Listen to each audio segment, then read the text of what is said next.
करते हैं आपका एग्जाम्पल नंबर 12। इसको स्टार्ट करने से पहले आपको बता देते हैं कि क्लास 9th से लेके क्लास 12 तक का सीरियल वाइज मैथ्स लेक्चर मेरे यूट्यूब चैनल बाबा मैथ्स वाला पे अवेलेबल है। आप जाके देख सकते हैं। ये आपको हमारे चैनल के प्लेलिस्ट में मिल जाएगा या फिर आप डिस्क्रिप्शन में चले जाएं और वो डिस्क्रिप्शन में आपको वहाँ का लिंक मिल जाएगा। ठीक है ना। तो चलिए स्टार्ट करते हैं हम लोग। क्वेश्चन नंबर 12 कह रहा है कि so that the coefficient of the middle term in the expansion of 1 plus x to the power 2n। ठीक है। क्या कह रहा है कि so that the coefficient of the middle term in the expansion of 1 plus x to the power 2n is equal to the sum of coefficient of two middle terms in the expansion of 1 plus x to the power 2n minus 1। Question तो समझ गए। एक है तुम्हारा क्या 1 plus x to the power 2n। इसमें एक middle term होगा कि दो मिडिल टर्म होगा बताओ। इसका पावर इवन है ना। Yes, sir. तो नंबर ऑफ टर्म्स कितने होंगे 2n होंगे कि 2n प्लस 1 होंगे। 2n plus 1. तो ऑड नंबर ऑफ टर्म्स हो गया। Yes, sir. तो इसमें मिडिल टर्म क्या होगा 2n प्लस 1 प्लस 1/2। तो मिडिल टर्म इक्वल टू क्या लिख देंगे 2n प्लस 1 तो टर्म होंगे और उसमें वो ओड हो गया तो प्लस 1/2 कर देंगे। अब इसका कैलकुलेशन करिए 2n को और 1 को जोड़िएगा तो कितना होगा 1 2 होगा। Yes, sir. 2 कॉमन निकाल के ब्रैकेट में देखेंगे तो क्या बचेगा देख लीजिए ध्यान से देखिएगा। 2 अगर हम 2n प्लस 2 और डिवाइडेड बाई 2 हुआ तो अगर हम 2 कॉमन निकाल के काट दें तो क्या बचेगा हमारा n प्लस 1 बचेगा। Yes, sir. तो डायरेक्टली हम लिख देते हैं बराबर में क्या n plus 1th term n plus 1th term. ये आपका मिडिल टर्म होगा किसका x 1 plus x to the power 2n का। तो वो बोला है कि सो दैट द कोफिशिएंट केवल मिडिल टर्म का in the expansion of this is equal to the sum of the coefficient of the middle term in the expansion of this.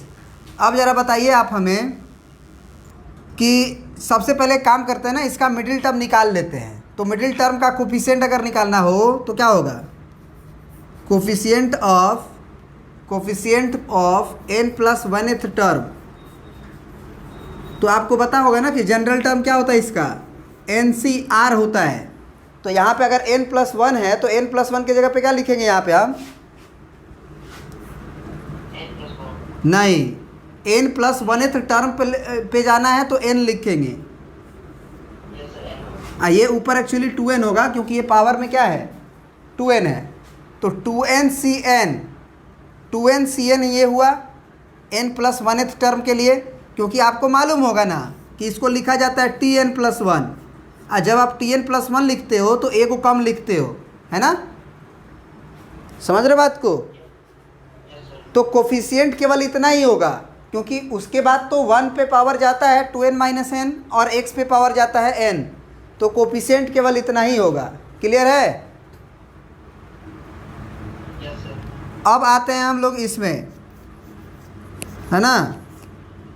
Also 1 plus x का power अगर हम 2n minus 1 देखें तो इसमें middle term क्या गो होगा बताओ एक होगा कि दो गो। सबसे पहले ये बताओ कि नंबर ऑफ टर्म्स इसमें ऑड है कि इवन है। नंबर ऑफ टर्म्स अगर ऑड है कि इवन है बताओ। Odd. नहीं पावर ना ऑड है। Yes, sir. एक ज़्यादा टर्म ना मिलता है हमें। बात समझ रहे हो। Yes, sir. तो 2n माइनस 1 में अगर 1 जोड़ दें तो टर्म 2n हो गया ना। Yes, sir. तो ये ऑब्जर्व करना है कि अगर पावर ऑड रहता है तो नंबर ऑफ टर्म्स इवन हो जाते हैं और इवन टर्म के केस में जो मिडिल टर्म है वो 2 ठो होगा। समझ में आ रही है बात। Yes, sir. तो यहाँ पे आप नंबर ऑफ़ टर्म्स लिख सकते हो कि number of terms is equal to 2n, क्योंकि 2n माइनस 1 प्लस 1 2n हो जाएंगे। अब अगर ये पता चल गया कि इसमें इवेंट टर्म है और वो टोटल 2n टर्म है, तो मिडिल टर्म कौन कौन हो जाएगा? T2n हो जाए, मतलब क्या बताओ? एक तो डिवाइडेड बाई 2 कर दोगे ना डायरेक्ट, एक तो ये कर दोगे ना 2n/2th टर्म, एंड एक और कौन होगा 2n/2 प्लस 1। बात समझ रहे हो? Yes sir. याद रखना, अगर 6 गो टर्म होगा, देखो 1 गो 2 गो 3 गो 4 गो 5 गो 6 गो, तो 6/2 करोगे ना तो एगो ई मिल जाएगा, तीसरा मिला। इसी में एक जोड़ दिया जाता है तो चौथा मिल जाता है। तो 2 गो इधर से गया, 2 गो ऐसे गया, मिडिल टर्म मिल गया। तो इसीलिए अगर पता चल जाए कि इवेंट टर्म है तो पहले बाई 2 करके एगो टर्म निकाल लो, उसी में एक जोड़ दोगे तो अगला टर्म तुम्हें मिल जाएगा। बात समझ गए ना? तो यहाँ से हमें पता चल गया 2 से 2 कट जाएगा, तो ये हो जाएगा nth टर्म, एंड हो जाएगा क्या? ई तो 2 से 2 कट गया, तो n प्लस 1th टर्म। इसका मतलब कौन कौन टर्म की बात हो गई? nth टर्म ना। तो nth टर्म को हम tn लिखेंगे एंड tn प्लस 1 लिखेंगे।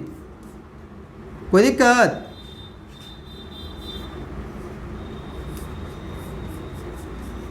और इसका पावर क्या होगा 2n-1।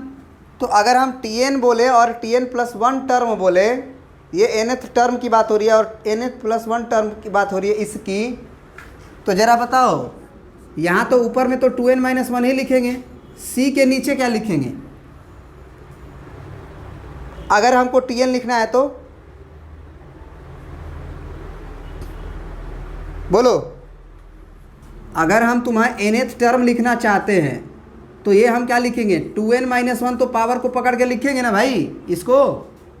c के नीचे क्या लिखेंगे बताओ आप लोग हमें? सर नीचे दिखाई नहीं दे रहा। अच्छा नहीं दे रहा है, अब ठीक है ना? अब बताइए, अगर यहाँ tn है तो यहाँ n में से को कम होगा ना sir n-1। Ji, n-1। And अगर आप tn प्लस 1 लिखना चाहते हैं, tn प्लस 1, क्योंकि ये भी टर्म आपको चाहिए, मिडिल टर्म में ये भी है, मिडिल टर्म में ये भी है। तो अब यहाँ से तो इसी का एक्सपेंशन का लिख रहा है ना, तो ऊपर में जो पावर इंडेक्स रहता है वो रहेगा, c का लोअर सफिक्स बस चेंज होगा। क्या होगा बताइए? सर n हो जाएगा, क्योंकि एगो कम होता है तो n प्लस 1 है तो एगो कम हो जाएगा। तो हमें यही प्रूफ करना है कि 2nCn जो इसका मिडिल टर्म था और इसका जो 2 गो मिडिल टर्म था, इन दोनों के मिडिल टर्म के सम के बराबर ये होगा। क्वेश्चन पढ़ लीजिए। So that the coefficient of the middle term in the expansion of this is equal to the sum of coefficient of the 2 middle term. बात समझ में आ रही है? अगर हम आपका मतलब कोफिशिएंट, अगर मतलब nth टर्म लिखे हैं तो यहाँ x का पावर n-1 भी देना ज़रूरी है। समझ रहे बात को? और यहाँ x का पावर n भी देना ज़रूरी है,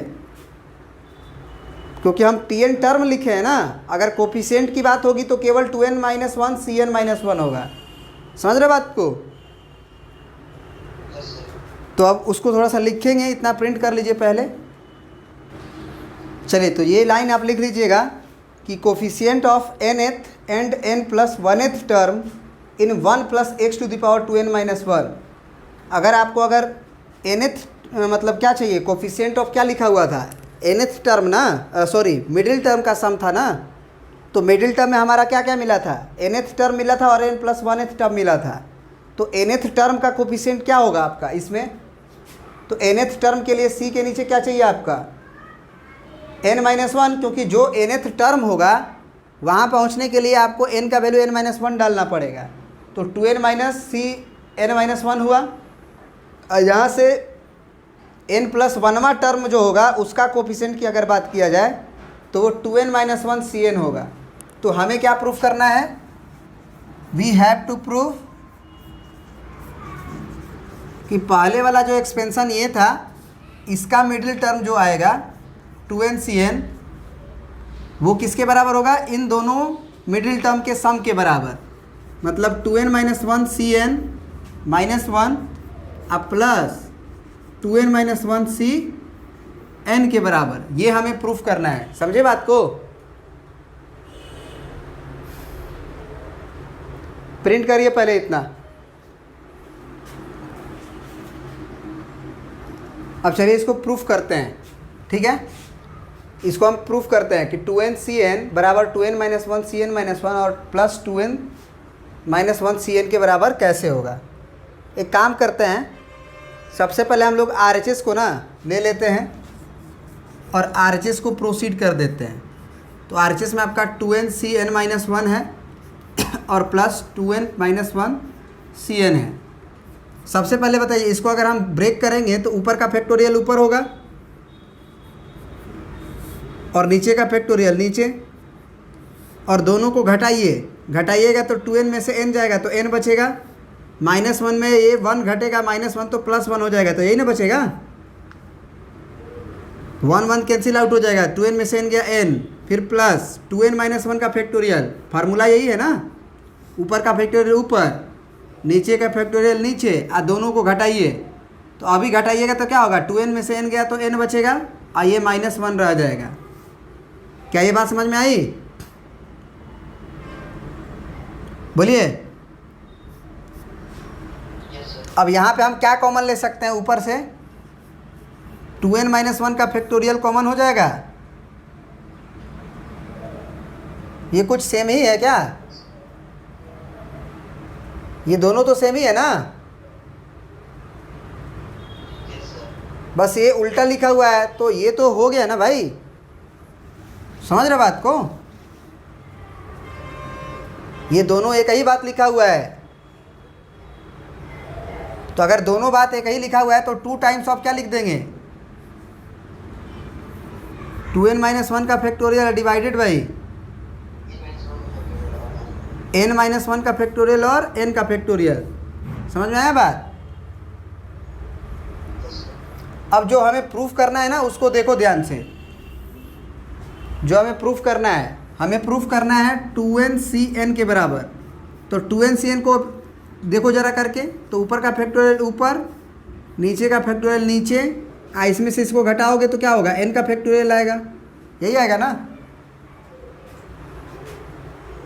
बोलो, समझ रहा बात को? यहाँ तक कोई दिक्कत है? यहाँ पे देखो ये मैच कर रहा है, नीचे ये n-1 का फैक्टोरियल है, अब वहाँ पे n का फैक्टोरियल है। तो अगर हम कहें कि इसमें अगर हम ऊपर नीचे n से गुना कर दें तो कोई तकलीफ़ है? दोनों में सेम नंबर से गुना करेंगे तो नीचे भी गुना कर दिया n से, ऊपर भी गुना कर दिया n से, तो उससे फ़ायदा क्या होगा कि ये 2n हो जाएगा और ये 2n-1 हो जाएगा, उसका फैक्टोरियल हो जाएगा, और नीचे ये n को इसके साथ लेंगे तो n इंटू n-1 फैक्टोरियल होगा, और ये n फैक्टोरियल होगा। बोलो, अब तुम समझ गए कि 2n इंटू 2n-1 फैक्टोरियल को डायरेक्ट 2n फैक्टोरियल लिख दिया जा सकता है। उसी तरह से n इंटू n-1 फैक्टोरियल को डायरेक्ट n फैक्टोरियल लिखा जा सकता है, और ये n फैक्टोरियल रह जाएगा, और इक्वल टू RHS, या इज इक्वल टू क्या लिख देंगे हम डायरेक्ट 2n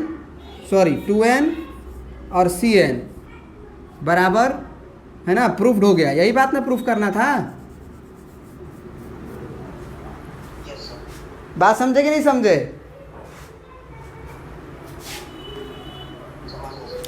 अब इसमें एक महत्वपूर्ण बात है, वो याद रखना। ये फार्मूला होता है, ये क्या होता है तुम्हारा, फार्मूला होता है। इसको ऐसे याद रखना। देखो यहाँ पे ये वाला क्वांटिटी, ये वाला क्वांटिटी सेम है, बोलो। तो इसको ऐसे याद किया जाता है, NC, ये अगर मान लो NC जैसे R-1 हो अब प्लस NCR हो, ऊपर वाला सेम होना चाहिए और नीचे में एक का कमी होना चाहिए। एक जो है वो एक कम होना चाहिए, एक ज़्यादा होना चाहिए, दो ज़्यादा नहीं, एक ज़्यादा होना चाहिए। तो इस चीज़ को हम लोग क्या करते हैं ना कि n में एक जोड़ देते हैं, n+1 और c, और नीचे में जो ज़्यादा होता है ना वो लिख देते हैं। ये फार्मूला होता है NCR-1 प्लस NCR। अगर ऊपर वाला सेम होना चाहिए और नीचे वाला में मात्र एक का गैप होना चाहिए, तो ऊपर में एक जोड़ दिया जाता है और नीचे में जो बड़ा रहता है R और R-1 में उसको लिख दिया जाता है। वही चीज़ यहाँ किया गया है। देखो ये ऊपर वाला क्वांटिटी सेम है दोनों, 2n-1 2n-1, बोलो।